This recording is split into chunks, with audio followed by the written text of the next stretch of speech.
ஈழம் சட்டமன்ற தனி தொகுதியில் தமிழக வெற்றிக் கழகம் சார்பில் போட்டியிடும் வேட்பாளர் சபரி ஐங்கரன்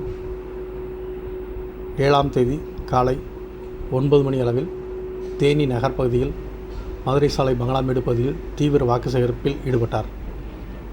நடைபெறவுள்ள சட்டமன்ற பொதுத் தேர்தலில் தேனி மாவட்டத்தில் போடிநாயக்கனூர், கம்பம், ஆண்டிப்பட்டி மற்றும் பெரியகுளம் தனி தொகுதி என 4 சட்டமன்ற தொகுதிகள் உள்ளது. இந்த நிலையில் வரும் ஏப்ரல் 23ஆம் தேதி வாக்குப்பதிவு நடைபெற உள்ளது. அதனை முன்னிட்டு தேனி மாவட்டத்தில் தேர்தல் களம் சூடுபிடித்துள்ளது. அனைத்து கட்சியினரும் தீவிரமாக வாக்கு சேகரிப்பில் ஈடுபட்டு வருகின்றனர். அதன் அடிப்படையில் தமிழக வெற்றிக் கழகம் சார்பில் பெரியகுளம் சட்டமன்ற தனி தொகுதியில் சபரி ஐங்கரன் என்பவர் வேட்புமனு தாக்கல் செய்துவிட்டு தேனி நகர்ப்பகுதியில் தீவிர வாக்கு சேகரிப்பில் ஈடுபட்டார். அப்போது தேனி பங்களாமேடு பகுதியில் வீடுபடாக சென்று வாக்கு சேகரித்தார்.